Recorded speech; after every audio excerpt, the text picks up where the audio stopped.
And we're live. Welcome, everybody, to the Virtual eTourism Summit 2020. It's been a fantastic couple of weeks, and I couldn't be more excited about the conversation that we're gonna be having today. It was back in May when we had been working, I guess, maybe a month of webinars talking about what was happening in the tourism marketing area, and the word community came up a lot, and the shift towards community came up a lot. And one of the most amazing programs that I had seen at the time, and I think probably will be one of the great COVID lessons of community engagement, community marketing, was launched in May, and it was the Coalition for New York City Tourism Recovery. And I am thrilled to have the executive creative director and the CMO for NYC and Company, an organization that I greatly admire, on to walk us through that. So as we go through the next half hour or so, please make sure to add any questions in the chat box and the Q&A box, and we're going to have some time after the presentation to go through some of those questions and talk through kind of how this really impressive and amazing program came together and how we can apply that same kind of thinking to destinations around the country. So with that, Nancy and Elon, I will hand it off to you and look forward to hearing the rest. Thank you so much. Thanks so much. We really appreciate the opportunity to speak with everyone today. Ilan and I will tag team through this, but why don't we just jump in? So as Will mentioned, we really needed to turn inward immediately upon the shutdown in March. We really needed to regroup as our mission had been upended, as most DMOs were facing the same, in that we were not talking to visitors at that time, and we needed to understand what was needed by our locals and what we can do to help the destination.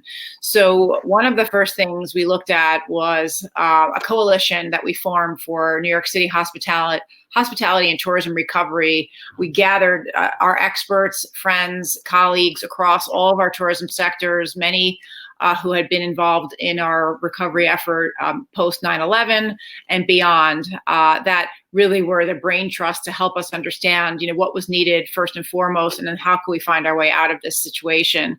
And they continue to be instrumental in our work. So we broke down our effort into stages, knowing that there would be overlap, but that would need to be specific strategies that we would employ to attack each phase. So we were calling it at the time Rise, Renew, and Recover, understanding that dates would shift. We were aligning ourselves with the governor's phased approach to reopening. So as sectors reopened, we would align with our efforts, but really tried to break down what was needed in each stage. So starting in the late spring, we began focusing on education, transparency, information, as much as we could put out to both our member businesses and to consumers to instill and rebuild confidence. We then began our virtual programming, it was fairly rich, and it continues today. We will continue to support that effort across all of our attractions and culturals, restaurants that had dine-in and takeaway, gift cards for retail, anyone that really wanted to promote what they were offering. We continue to support that, because while locals are able to go out and enjoy and patronize these businesses, visitors still cannot for the most part. So we just felt that this is a great way to support our businesses in the short term, but also kind of keep the fires burning for New York and keep engagement going with those who couldn't yet visit. So we launched it at that time on our website, NYC Go, and again, we continue that effort today. As we approach the summer, and we started to see some sectors reopening. It was, not a big reveal. We were doing it, as circumstances allowed, with sectors reopening on a piecemeal basis. So we started to gently begin communicating what was starting to reopen and starting to encourage New Yorkers to get out and rediscover and start exploring again. And again, continuing to promote the wellness protocols that each sector was employing, each business was employing, but also we created a Stay Well NYC pledge that was a two-way conversation with both the customers and guests, as well as the businesses, on what we were all doing to keep New York City safe and healthy. So we launched that effort, and we began a revitalization campaign for our brand, which we were very concerned about at the time, the brand of New York City. We wanted to make sure that we were not tarnished as the epicenter of this pandemic. So we began that effort, and I'm going to talk a little bit about that in a second. And that evolved into late summer, early fall, kind of where we're at now as we begin, or what we call our vibrancy campaigns. So you may know us for Restaurant Week, Broadway Week, Must See Week. We obviously didn't feel that those campaigns in their current form made sense. So we evolved them into a broader campaign, which we'll also talk about in a minute, called All in NYC Neighborhood Getaways. That really was meant to encompass all open sectors and begin encouraging visitation. So we're at that stage now as we evolved, but essentially we were really trying to lay the framework here for what the approach would be as circumstances changed. So just to talk a little bit about the coalition, as this remains our kind of leadership team, it was formed again to help provide a strategic compass for how we were moving forward in the effort, and not just around the immediate crisis issues that we were facing, but also as we move forward, what are the programs that we could put into place in the longer term to make sure that when we emerge from this, we are more equitable and we are more diverse, and we are making sure to kind of elevate and flag the things that are coming out in all of these conversations, the things that needed attention probably long ago. So we led with our coalition advisors and former board chairs, Emily Rafferty, John Tisch, and Tim Zagat, as well as our co-chairs, Ellen Futter, Thelma Golden, Danny Meyer, Lin-Manuel Miranda, and Peter Ward. And all of that funneled up through the leadership of our CEO, Fred Dixon, and our board chair, Charlie Flateman. So within this work, we formed a steering committee of leaders to help us inform the day-to-day. And we, again, continue to meet with them regularly, as well as allied organizations. There are other organizations like BIDS, neighborhood associations, and others that have their own constituencies that are really helping us amplify the message, which has been crucial as our budgets have been so challenged, like so many other organizations. We really need help making sure that the great work we were creating was being seen and embraced and validated by the local community. So the allied organization has been critical in helping us do that. So speaking of our budgets, we were very much interested in creating a new campaign platform that was suitable for these times, that was also a rally cry for what we needed, and really, again, turning inward to speak to locals for this messaging, at least in the beginning stages. So we went out with a pro bono creative brief to the creative community through the Clio Awards Network and Muse by Clio, which was a global network of creative agencies and creatives. It just so happened that we selected a campaign idea and platform idea that came from a New York-based agency led by a fantastic woman. The name of the agency is Arleden, and we went with their idea because we felt it really summed up what we needed to say to New Yorkers and the conversation we wanted to have with them in a very elegant way. And it really has turned out to be broad enough so that it can embrace multiple audiences, multiple constituents, and it carries us forward through to today. And it's something that we remain committed to, at least through next year, as we hopefully see our way out of this pandemic and its after effects. But it's been an incredible journey thus far as we see this creative come to life in different ways. And we kind of felt validated by the choice as we saw it beginning to be embraced by neighborhoods and individuals all across the city. So with that, I'm going to let Ilan take you through the idea. Great. So nobody here needs me to explain where we're at today, but I do want to read the sort of the manifesto, the idea that really helped launch this campaign. So bear with me for a second. I'll tell you a quick piece of the story. So life has changed in dramatic and unexpected ways this year, clearly an understatement and obvious at this point. But although these changes have had particularly strong impact on New York City, we as New Yorkers have once again shown the world our trademark resilience. What follows shows our Revitalization campaign. It's designed by and for New Yorkers that seek to capture the infinite experiences of New York City life and the immutable spirit of the people who live here. This is an invitation to all of us New Yorkers and New Yorkers at heart to go all in on this city as we begin our inevitable revival. So I want to talk a bit about how we got to this. The process of finding an agency was difficult because there were so many heartfelt submissions. And once we got down to sort of our final selection set, it really came down to what we believed was the most important aspect of it, which was tone.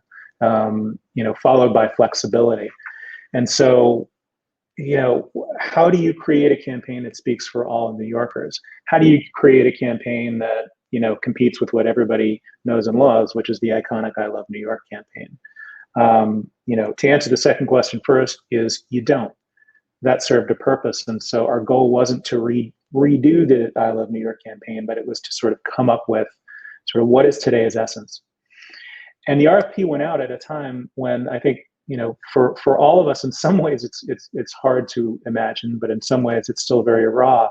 We were in a terrible place as a city at that time. The epicenter, our main challenge was if you want to use a marketing term, brand reputation. Our reputation as a destination, our reputation as people, our reputation as hosts of what was formerly one of the world's most vibrant and rich tourism industries. So, what do you do there? I want to call out before we move on some of the keys to the solution, which is touching on, first of all, New Yorkers.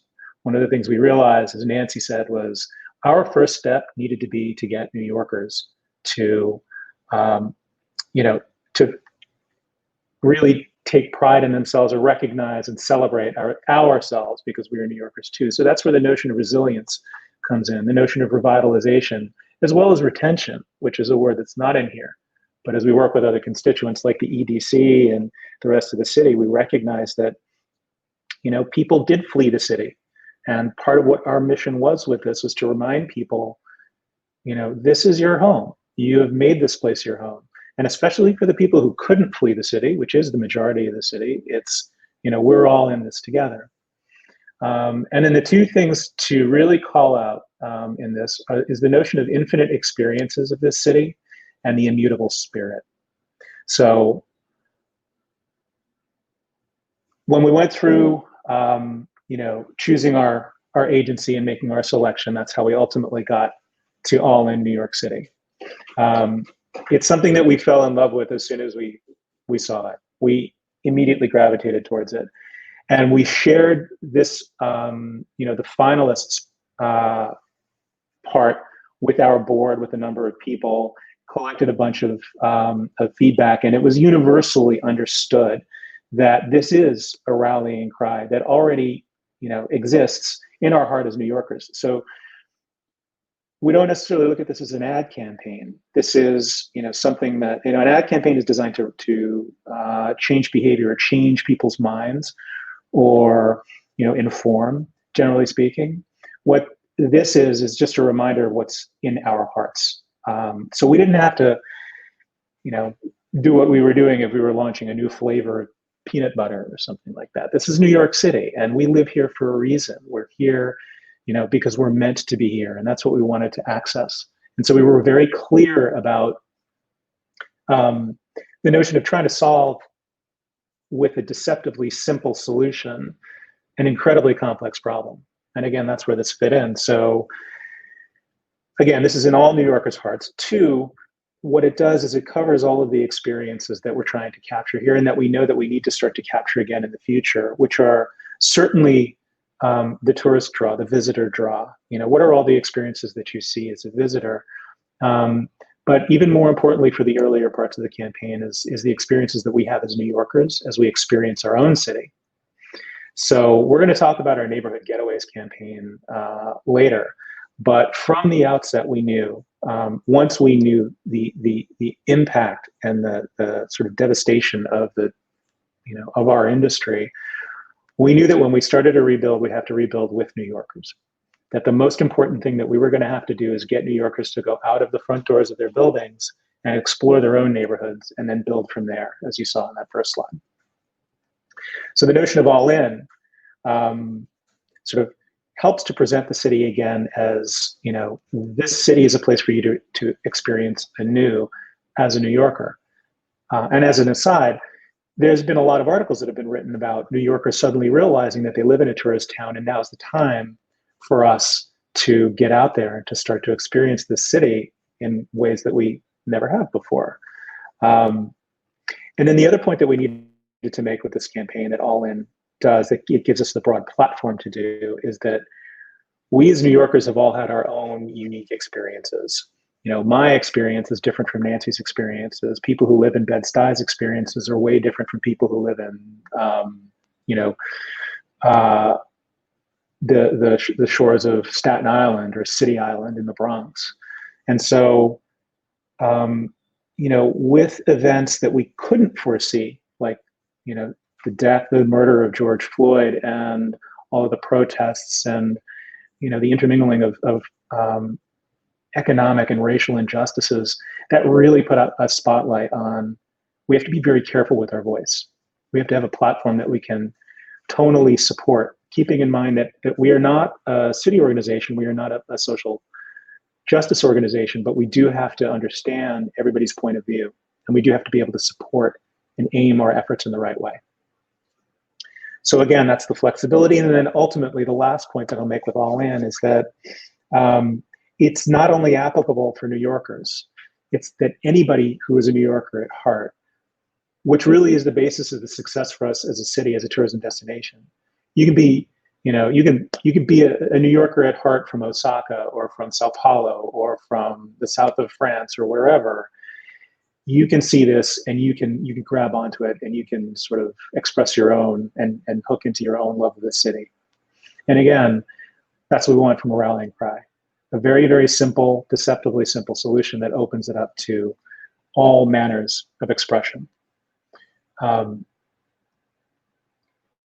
So one of the most important steps that we're taking right now is a series of, we started by introducing All In as sort of a neighborhood representative campaign.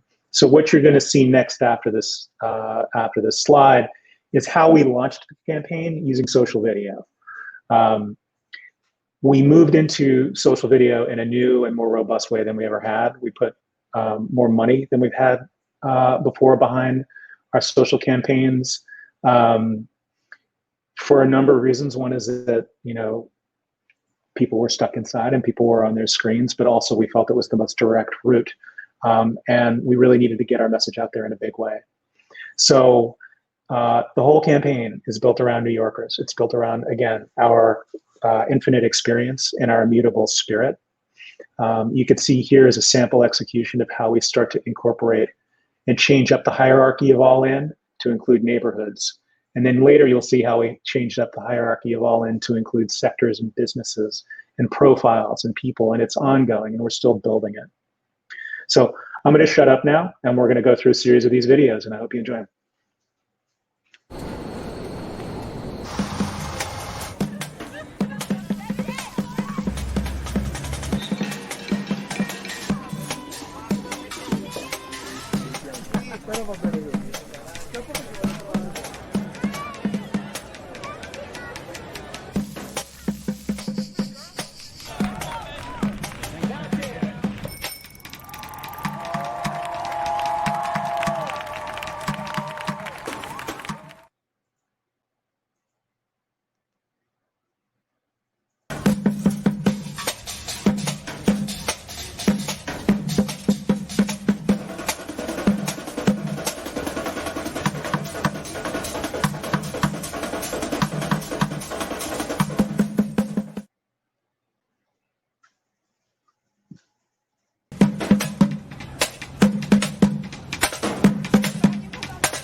So a couple of things about those videos, if you were paying attention, the end frame, we give photo credits to all of the photographers. So these are all New York City photographers.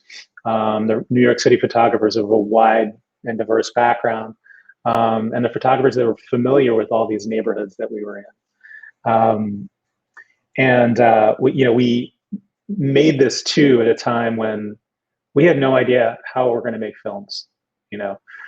We were just getting out of sort of lockdown, and the whole idea of sending people out and making films was really daunting, and we were watching what other places were doing, what other people were doing.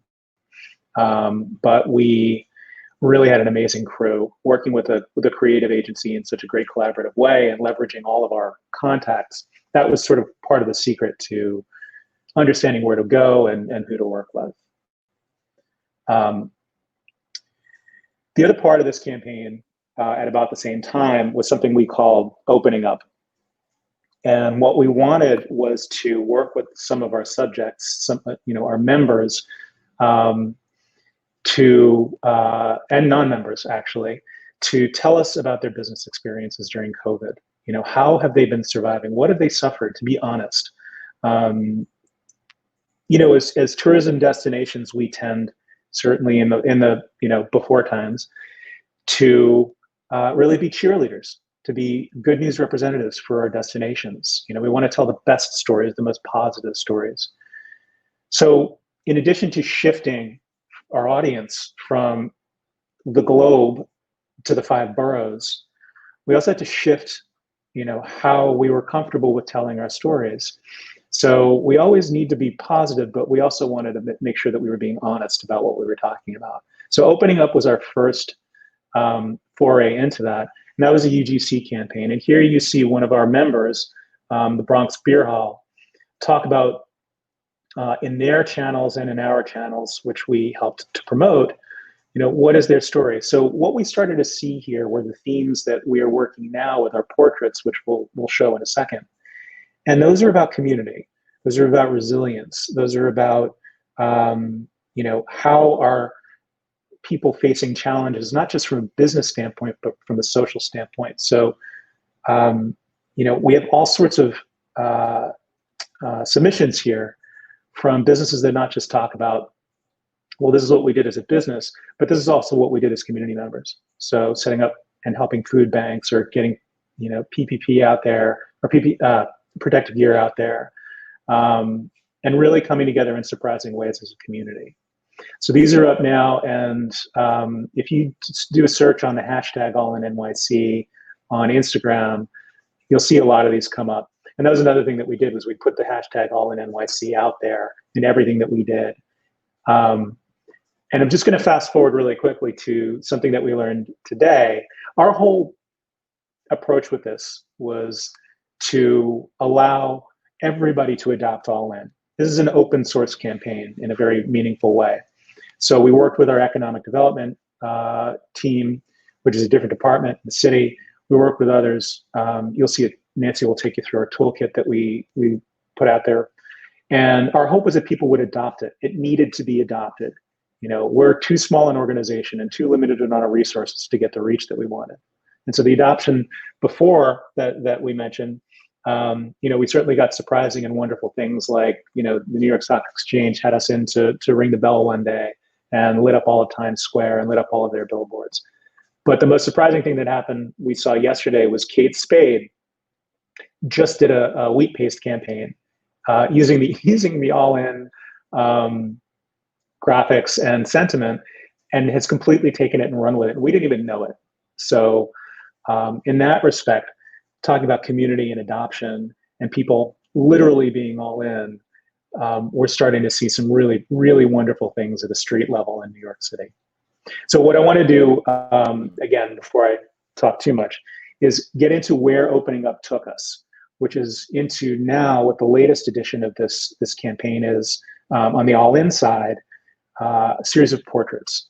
So what portraits are 60-second sketches of community leaders and business owners, small business owners from around the city, places like the Alice Austin House, places like the Bronx Beer Hall, people like Shelley Worrell, who founded Little Caribbean in Brooklyn, who did so because of a need she saw to unite the Caribbean community, immigrant community that was building there, and many others.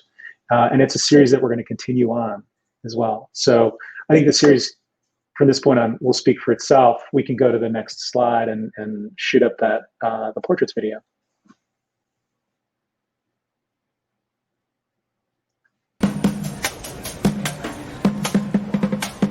My name is Anthony Ramirez II, and I'm co-owner at the Bronx Beer Hall. My name is Paul Ramirez, and I'm also a co-owner at the Bronx Beer Hall. Bronx Beer Hall is located in the heart of the Bronx's Little Italy, inside of the Arthur Avenue retail market. I think this slowdown has made people look for a connection in different ways from different folks. I think what we saw was a respect for what people do on a day-to-day basis that you normally take for granted. If anything, it strengthened the bonds within the community. You know, we come from a large Puerto Rican family, and my father set up his piano on his porch and did like pandemic concerts, playing hits and things like that. Plus, who doesn't want to see a 60-year-old guy play Post Malone on a piano?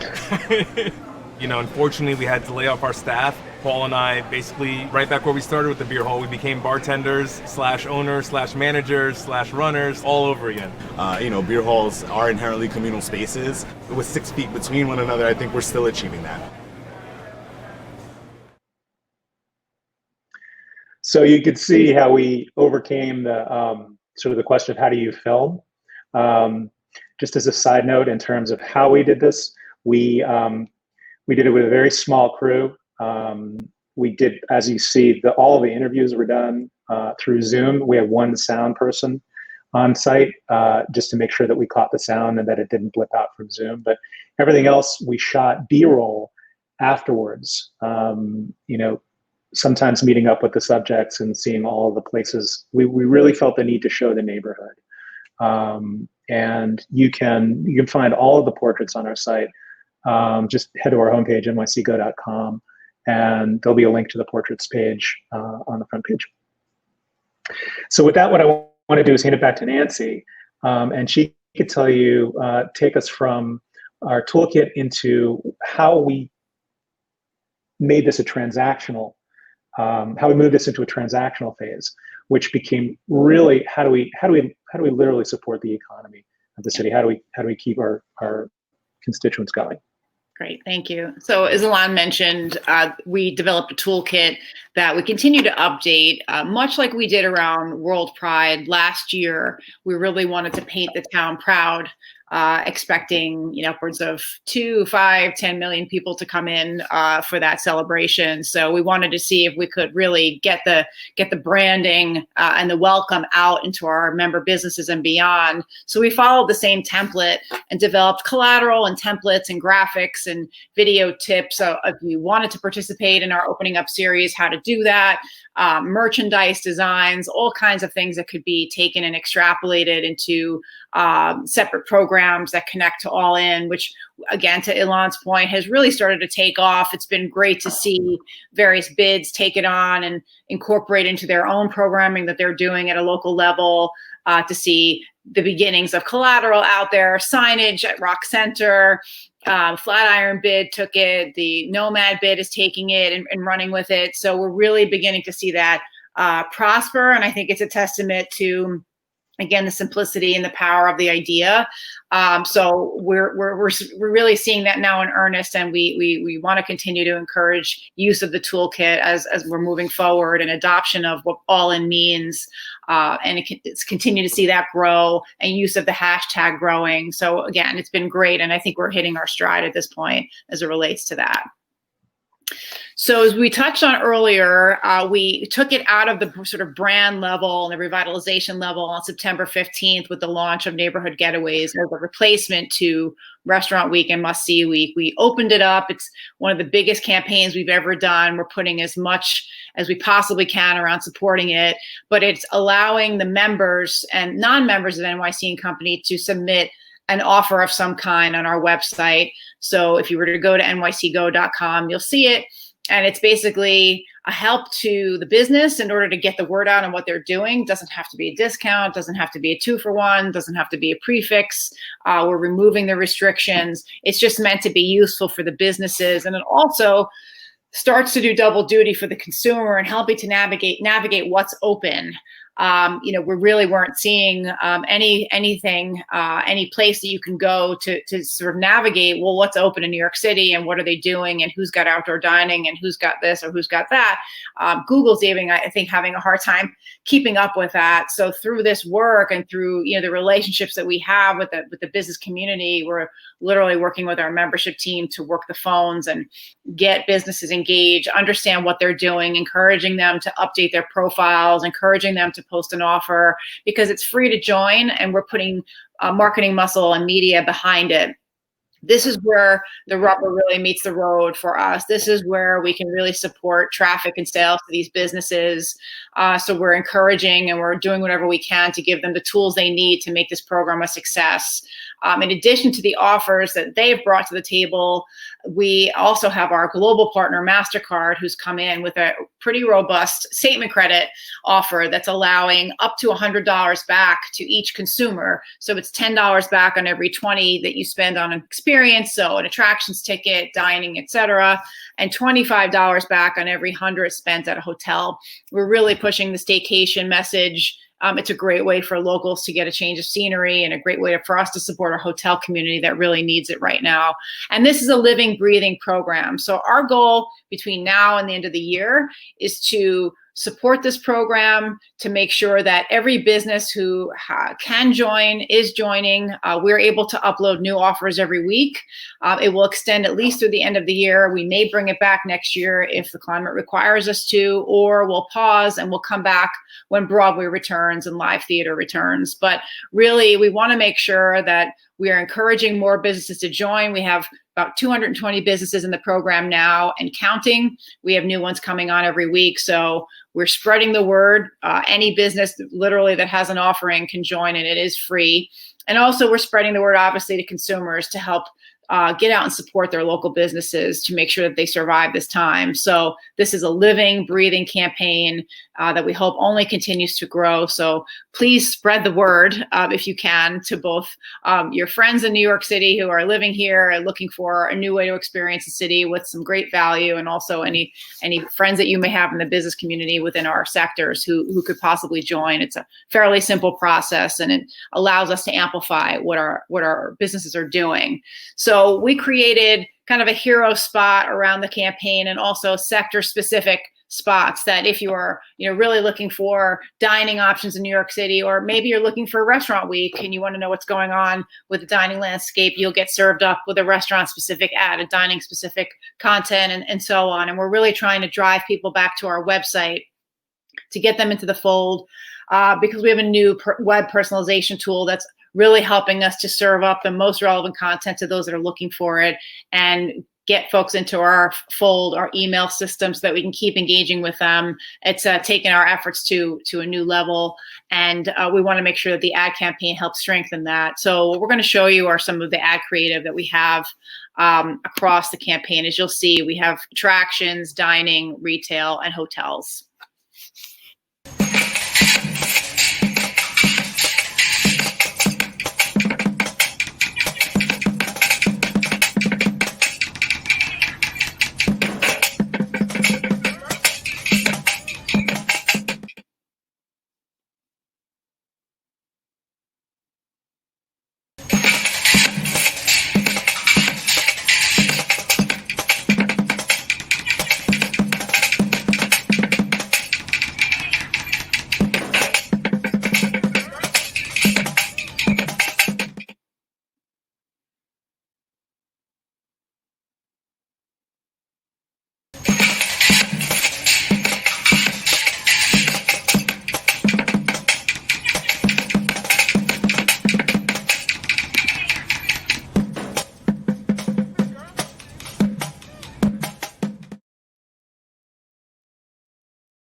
So that's the work, and I do want to add that as you'll see in this work, we've really refreshed all of our photography to feature people wearing masks, enjoying New York City, queuing up at different attractions in a way that is just fitting for the times we're in. We really very much want to normalize mask wearing and we don't want to keep our eye off the ball there. That this is the new normal, and you could still enjoy the New York City you've always loved in a responsible way. So we've sent folks out on a weekly basis to recapture our photography pool. And I think it shows in the work that it's of the moment, but it's still New York.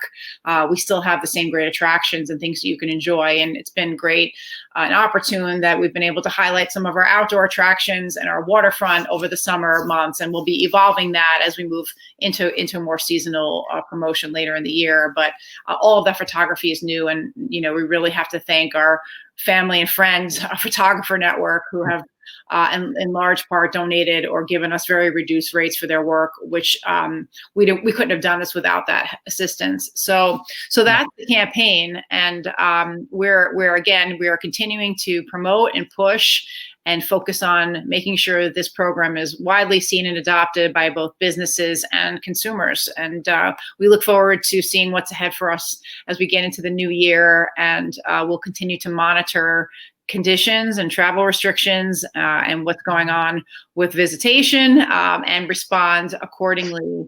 And we are as nimble as we've ever been. We are nimble, but we are as nimble as we've ever been, and we'll continue to focus on that as we go into the holidays into next year.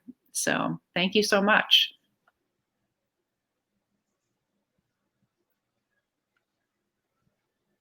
Happy to take any questions. Thank you so much, Nancy and Alon. One question that's come through from Sarah is, how did you actually choose the businesses and people for the portraits? Go ahead, Alon.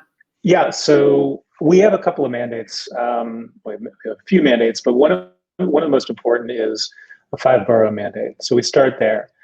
The reason why we do 5 portraits at a time is because we really do need to equally represent all of the boroughs.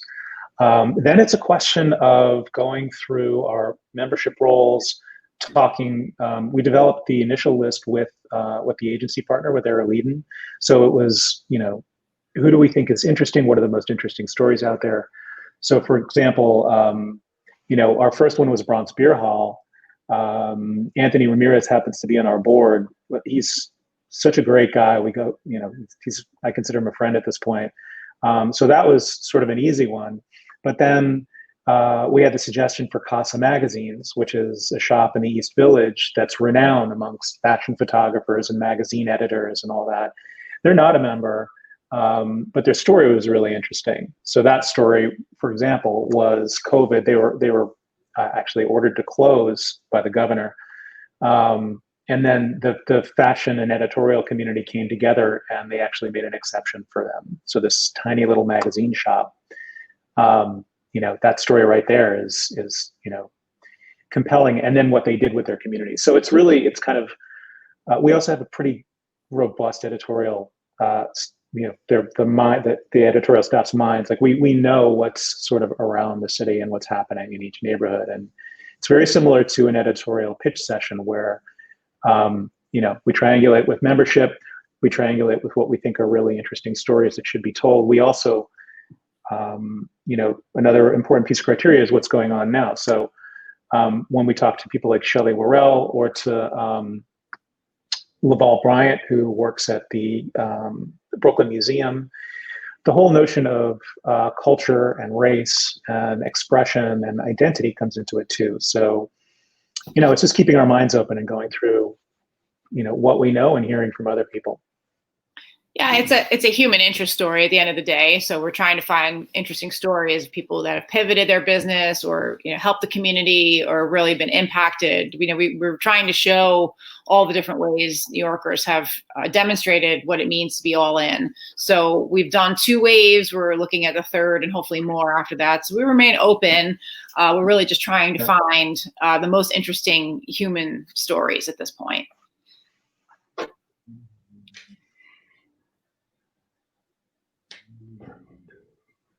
Any other questions?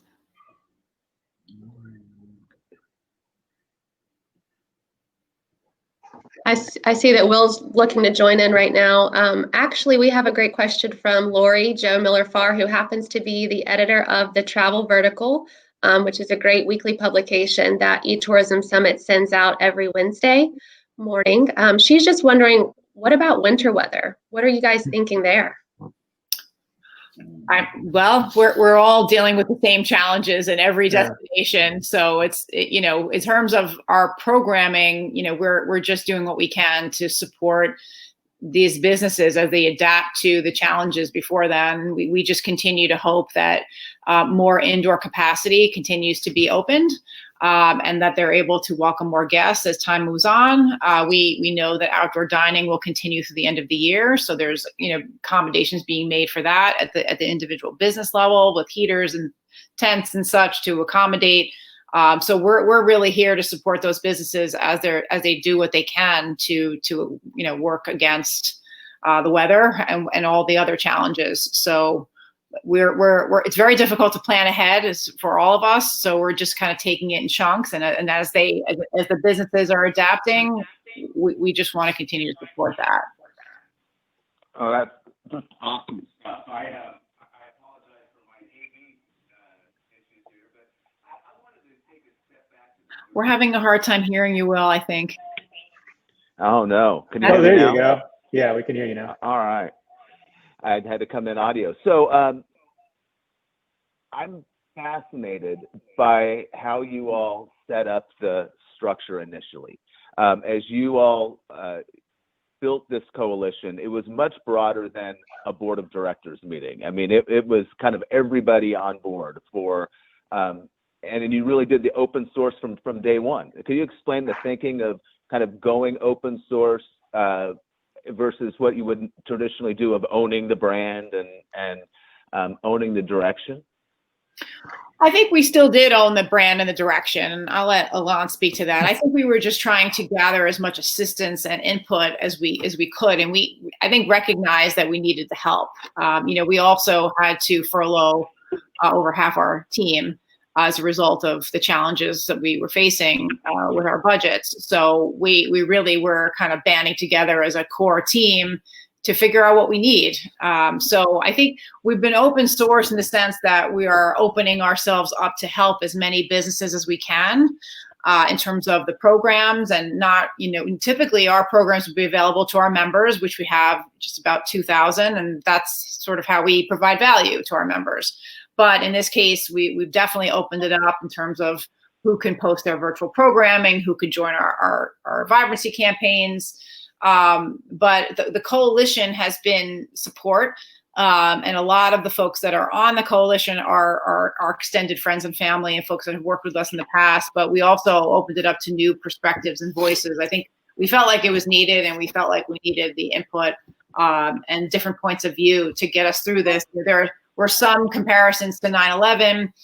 This is very different, and the folks that were behind that recovery will be the first ones to tell you that. So we needed to make sure that we had the right opinions and perspectives in the mix as we figured this out. It was sort of unprecedented. So, Yeah, And I could go ahead. No, I was going to say we've done quote unquote open source before when we had World Pride in the city last year, and so the use of a toolkit and giving these elements out to businesses to adopt on their own terms.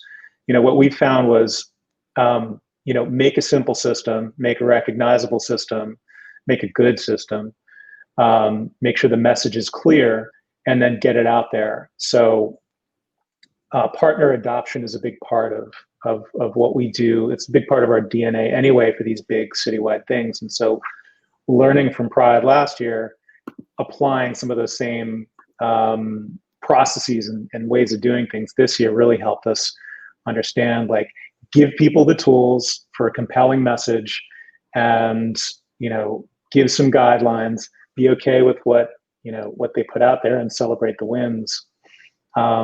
That was an important part, because again, as I said earlier, as Nancy said, we're not Nike. We don't have the resources to do that kind of complete takeover. We require the entire city to use at this point what might be a little bit of a cliche, to go all in on what we were doing. Yeah, that's just such a great example, and I definitely recognize the similarities to the execution from World Pride and that idea of getting it out to the community. So, and back on the coalition again, those were big hitters. You had the players in New York City tourism and culture, and I mean the whole organization brought in. That had to be a big task just to manage that, and one to again go outside of your normal operating procedure, I would imagine. It's been terrific. We've gotten really invaluable input from that coalition. We continue to meet regularly. Fred Dixon, our CEO and president, has a lot of far-reaching relationships, and I think there's been a very strong desire, which has been amazing to see, to support New York City's recovery. We've seen it's been an overwhelming show of support that folks want to do what they can to help in any way, shape, or form. So we've seen really incredible collaboration, offers for help across the business community, across, again, our network, throughout tourism and hospitality. Everybody is very much invested in coming together. There's been mobilization across sectors that had not mobilized really well in the past, and we needed to do the same. So while we have a terrific board of directors, this required some additional input. So we do have some of our members of our board on the coalition, but it was just incredible to see the show of support, and we continue to see. Everybody really is rooting for New York City's success and wants to help, and we just try to make the best use of our coalition's time and tap into them as much as we can in a relevant way, in as relevant a way as we can. Ongoing. So it's been amazing to see media community supporting us with PSAs. We were able to get all in embraced by WABC and their news anchors. We were able to secure inventory through the USTA during the US Open, national inventory for our spots that we created because of our relationship with USTA being on our board. So it's been incredible. And we need it. So and we're continuing to tap into that, because until we can put this behind us, we need everybody in the pool, and I think we have it. Such a great example for destinations around the country that we tend to, as organizations and DMOs, in a lot of ways, kind of self-insulated and just focus on our work, and traditionally have. And it's just a great example of reaching out to all the partners in your community and building partnerships in the bad times that are going to benefit you in the good times as well. So congratulations on that. I want to go back to one question that popped in my mind from the very first day I saw this, and that was how bold of an initiative it was for you all to ask for pro bono advertising campaign initiatives and send out a pro bono RFP bid. And my question there is, one, again, big, bold move. Two, what was the response? It was I'm going to let Alon speak to this, but I'll just say that the rationale was necessity breeds invention, and we needed some support. Alon's team has been impacted, as many of our other teams throughout the organization, because of our furloughs. So we're kind of friends and family with the Clio Award Network, and knew that could be a conduit to the global agency community, knowing that there were agencies out there that might want to support. And we didn't know what the reception would be. And we were thrilled, because we received about 60 submissions in a very short period of time. We also didn't have a lot of time. We were in lockdown. We didn't have the staff. We didn't have any money. So it was an idea. We thought we would try. If we would see a good response, then we were going to feel encouraged by that. If not, we would figure it out, which, like we always do. So Lon, you want to talk about the response? Yeah. So, internally, so we had done all of our campaigns internally, from Famous Original, all the iterations of that, to all the Pride campaigns, Restaurant Week campaigns, and it's a sort of a mark of pride for the creative team that we can punch as heavy as anybody out there.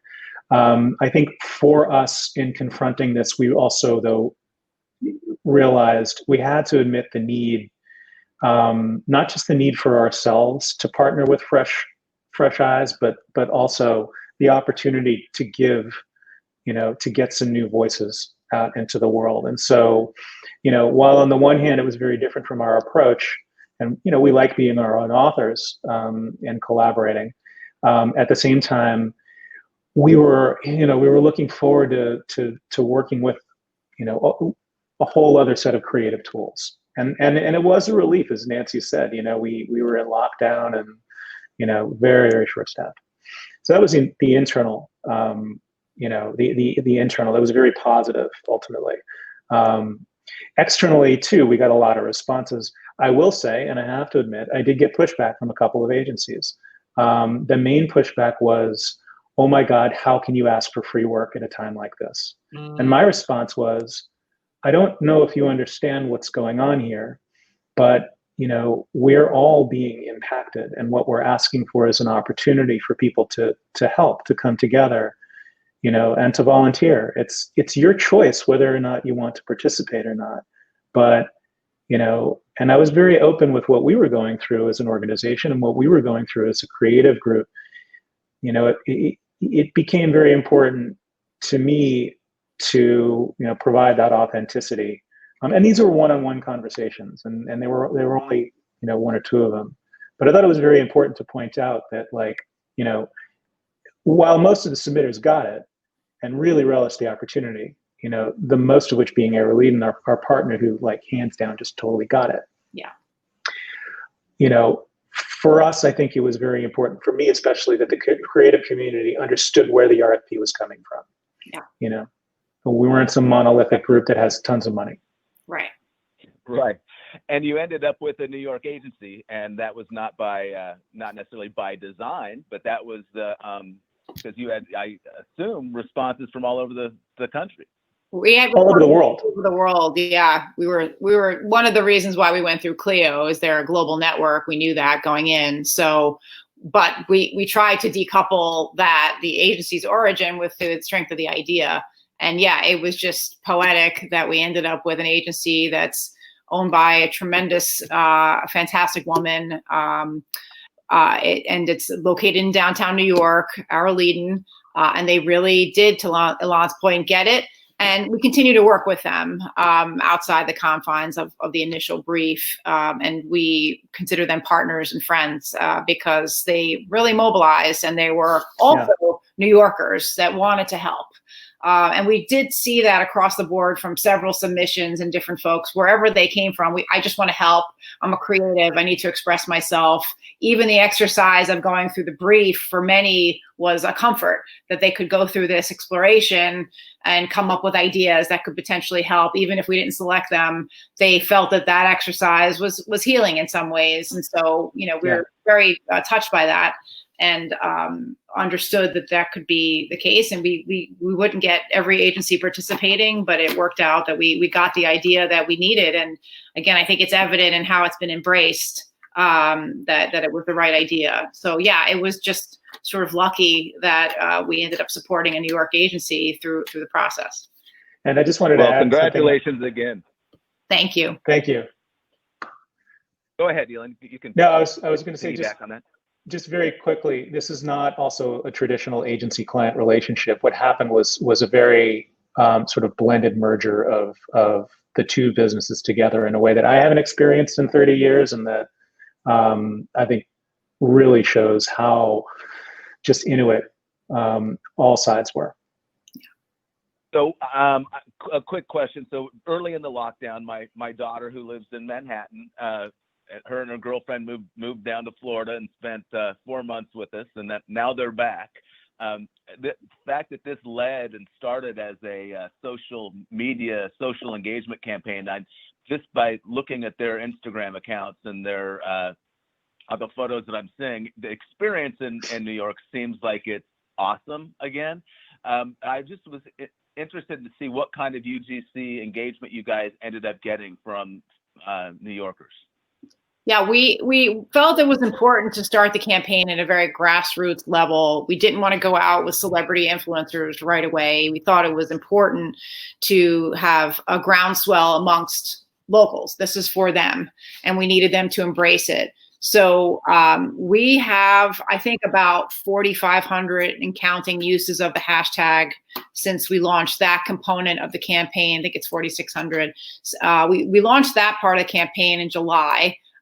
July 7th. So it's really been picking up. And as things like the bell ringing at the stock exchange and some major press hits, we do see a spike in usage. And it's been adopted by folks that we haven't even been interacting with. To Elon's point, like Kate Spade just did a whole wallscape on 28th and 10th, taking the toolkit and running with it that somebody just happened to see and captured for us. I mean, that's a great example. But there are also individuals that are grasping onto it in social media and using it. We've had about 550 businesses adopt it with multiple posts, a couple of thousand posts amongst those businesses, and sometimes repeat posts embracing it. So we've had from the very top level and the bigger iconic attractions embracing it, like the Empire State Building and Top of the Rock, all the way down to the small business level. And now we're looking at more well-known influencers to help us spread the word, because we really do need more scale and awareness to maintain momentum and support of the program. So we're having those conversations now. But for the first few months, it was really just locals and the local business community. And we've been very encouraged by the pickup. And again, I think it is because it's innate in every New Yorker to be all in. People know what it means. It's easy to adopt. You kind of know when and how to use it. So it's been a variety of things. It's been use of the hashtag. It's been people posting photos, videos, sometimes just a post. We just want people to support New York City, create a more positive narrative, encourage people to go out and visit, because it is getting better, but we need to make sure that our businesses survive. So sort of fishing where the fish are, we need to make sure that the New Yorkers that are here, or the folks that can come in for a visit, because we have expanded our marketing through the Northeast Corridor for neighborhood getaways. If you can drive here, we want you to come in, and we want you to be safe and responsible, but we want you to support our businesses. So we need to continue that work in social through some influencers that have bigger followings, and we've gotten some of that, and we're working on more of it to keep spreading the word. Just again, congratulations on that. It's fascinating to see, and I can't wait to come back up and come to the Big Apple, see my daughter, and experience it again as soon as I can get up there. It's really a fantastic, amazing campaign, not just from the creative side to the engagement side. There's so many lessons to be learned for tourism marketers on how to partner, how to open up, which I think is again something that's hard for a lot of people to do. And so again, you should be congratulated on that. I guess I would like to kind of end from a couple examples. You started off with the people and the businesses and the Brooklyn Beer House, and all those cool stories. And this kind of, is there a story that came out of this that just kind of brings up the whole all in New York for you more than any? I mean, is there people, the Kate Spade is amazing, but what was the experience that kind of said, this is right for us now? Well, I'm gonna take. I hope we don't pick the same one. We probably will, but yeah, we probably will. We've been talking to a lot of folks about looking for subjects for the portraits, looking for subjects for that we would like to mine for all in, and getting people to post their own stories. We recently completed one that should be coming out very soon. I know you're going to pick her too, but Triness Woods Black. She is the proprietor of Sylvia's restaurant in Harlem. It was her grandmother's restaurant, and she really she's on our board, and she is just tremendous, and she really did embody what all in means. They really have a community of folks in Harlem that were supporting and feeding the community for largely the duration of the shutdown, and continue to help the community every day as their own business suffered, and were feeding their employees and the local community on a day-to-day basis as they tried to keep their business afloat. And for us, that's what it's all about, and there can't be a better example of that. That they're selfless. They are completely ingrained in the community, and they are really invested in their employees and their friends and family, and have demonstrated that. So when you see her story, you'll see just a small snapshot of what they're doing. But I thought that was pretty moving. But again, it's just one of many examples of the folks out there doing it every day. And we just found her to be inspiring on a normal day, but particularly now during the pandemic, because she's been doing a lot of things that you don't necessarily realize until you get to talking to people as to really how they're turning around and helping. We profiled Nearest Tavern in Queens. It's been featured in Goodfellas. It's one of the oldest taverns in the country. They turned into a testing facility. It's just amazing what you hear as you begin having these conversations. So sorry, I don't know if I took your pick, Ilan, but I'm sure you did, but I can make just a quick couple others. So we also profiled the Lit Bar and Noel Santos. It's the only bookstore in the Bronx, which is an insane thought. But she started this at a young age, and she's just a fireball. And just the story of her whole, like, keep it going at any costs because of the importance to the community, because of the importance of literature and literacy. That was really cool. That'll be up soon. And I'll give you guys a preview of something that we're working on in the social media space. We are partnering with New York Nico, who is just this amazing personality online. You can follow him on Instagram. And we were inspired by a lot of what he does. So we're going to be working with him to identify some more businesses to do his own takes on. And he really, he has a hashtag called Mom and Pop Drop. And the way that he engages with the communities and the businesses themselves and the business owners, he is now, I would say, probably one of the unofficial mayors of the entire city. Just the way that he goes into places and he makes friends with people and he really supports them. So the last piece of inspiration from that is that he's going to be using his own fees to help do his own sort of grassroots promotion with each of these small businesses. So he is fully invested. And, you can't get more inspired than that. Yeah, that's awesome examples. There's probably no city in the country that has had their tourism industry more deeply impacted than New York City. I think you guys rose to the challenge with an amazing campaign, a great community engagement. I love your message, Ilan. This wasn't an ad campaign, but it is creating a community movement. So thank you guys both so much for taking the time to spend with us today. I mean, it's amazing how fast an hour goes by, even with technical difficulties. So thanks again for this. We appreciate it. And this is a great message for eTourism Summit, and having you all involved was very special. So thank you very much. Thank you, guys. And, thank you so much. You've been excellent we'll hosts. look forward to seeing you in the office in person one of these days soon. Yes, we Hope do so. too.